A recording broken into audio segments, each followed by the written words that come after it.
Long before TV, So You Think You Can Dance emerged, prima ballerina Kain was dancing for live audiences, creating excitement on the Canadian and the world stage. She made her ballet debut as the Swan Queen in Swan Lake. Today she is the artistic director of the National Ballet of Canada, which is taking its show on the road. It is my pleasure to welcome Kain to Studio 4 to tell us more. Nice to see you again. Thank you. Good to be here. On the road, that's unusual for the National Ballet, is it or not? Not really. It has become more unusual because in this particular time that we're living, it's very expensive to take so many people on the road. But the National Ballet has been touring since the early days, 1951, when it was founded by Celia Franca. And I know when I was dancing, we would cross Canada east one year and west the next for almost my entire tour, my entire lifespan as a ballerina. So, you know, Canadian audiences got to know me and watch me in my career, and I'm trying very hard to provide that for the audiences of today and the artists of today. I remember watching you, and you certainly looked like a swan to me. I worked very hard to I look bet like you a did. swan. Like they always said, nobody can do that swan like Kain. Nobody. But when you were little, what, 11? Started dancing when you were about 11? Your mother thought you needed a little poise and discipline? Well, it was also that I saw Celia Franca dance, which I find really a wonderful kind of full circle, that she was the one who inspired me to want to be a dancer, and that that made me go to Canada's National Ballet School, and that in the end I ended up working for her. She was my first artistic director. I in fact have worked under every artistic director in the history of the National Ballet of Canada. Well, we won't give that age away. Is that the case with most dancers, male or female? They have someone they saw dance when they were young and had that aha moment. Or do you know? I guess it's a hard question. I think it's a very innate feeling that children want to dance and want to express themselves physically to music. I think it's a natural thing to do. But whether or not it clicks in you that you want to follow through and make a career of it, that's a whole different story, because, as you know, it requires a tremendous amount of discipline and hard work and the good luck to get good training at the right point in your life. And so, you know, there's a very few people that actually end up having a career as a professional dancer. It's so true. Or a professional hockey player, Yes. or a professional Yes. skier, or a Yes. famous artist. However, most artistic people I talk to have a story about the moment they knew. The moment they knew their art was for them, what they would always do, and their passion ran deep. Did you have an aha moment, or did you have a moment when you thought, you know, dance is great, but I don't think I really want to do it as a living? Well, when I was in boarding school in Toronto, and as a teenager, there were many moments when I thought, this is too hard, this is really not maybe what I want to do. And there was one summer where my parents said, this summer, I think I was 14, you're not going to summer school, you're coming with the family to Winnipeg, we're going to see our relatives, we're going to go to the farm, we're going to have a good time, and you're going to just be a normal kid. And I agreed, because I wasn't really into dancing at that point as much as I should have been. And that summer was the aha moment where I thought, I can't live without dancing. I have to dance. This is so important to me. And I went back to school that fall, and I was totally committed. It's sort of like hooked. I was hooked on dancing, and there was no way I could let it go. A turning point. Who mentored you? Who took you under his wing? I know the answer. Well, you said his. Starts with an N.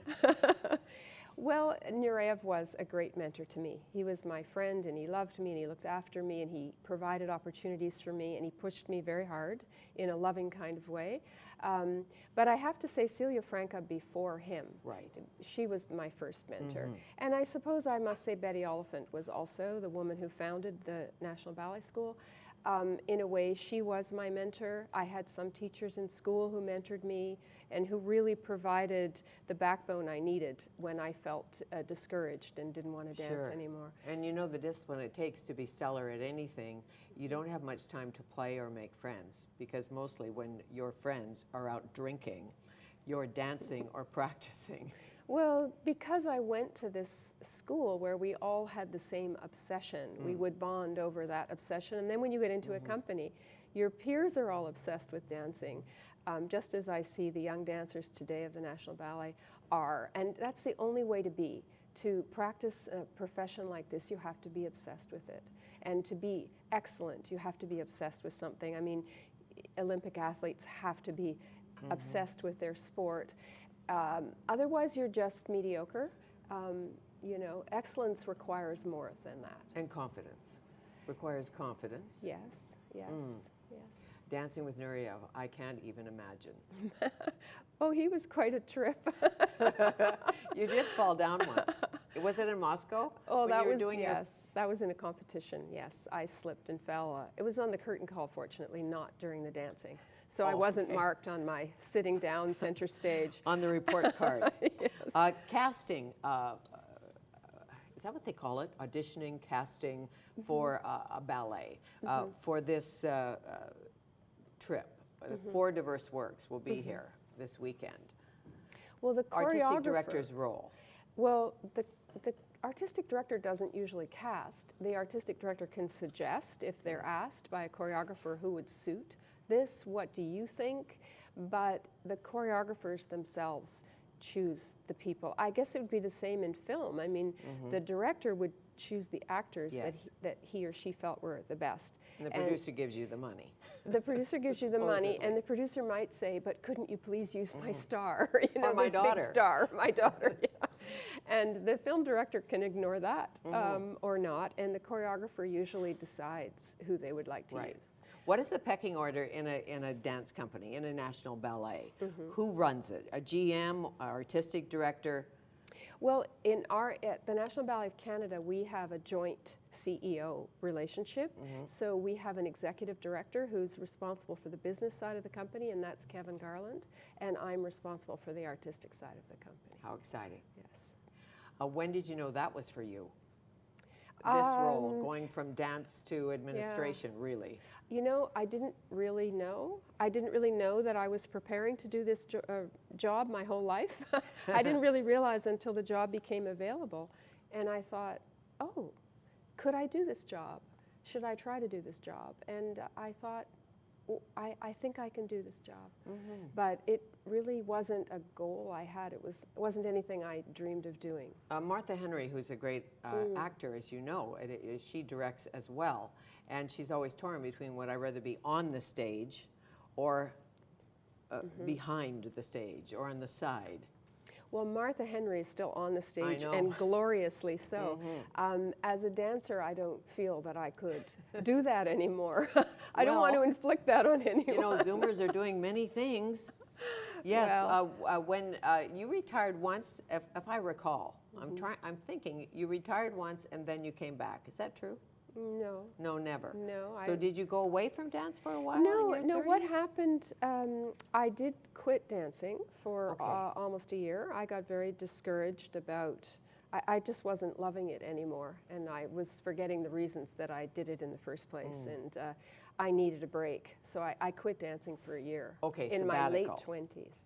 Oh, that early? Yes. Well, when do most dancers retire, male, female? What's average age?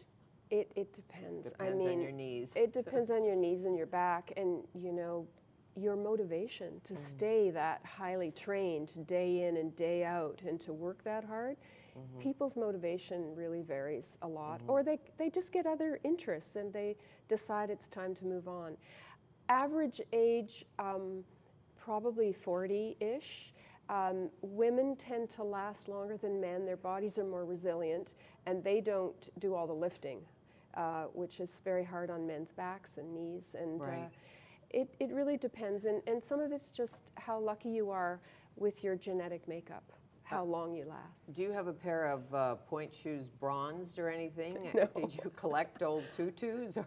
No, none No, of that. none of No, that. none of that. Okay, so let's go to today and what's going to happen this weekend and the works. There are 4. Tell me about one's called The Second Detail. William Forsythe. Yes, which I believe Vancouver audiences are familiar with William Forsythe. And this is an extraordinary work, A Second Detail, that was created for the National Ballet of Canada. And it really shows off these splendid dancers. We have so much talent in this company. And Second Detail really, really displays it. And there's a wonderful Issey Miyake dress in it, too.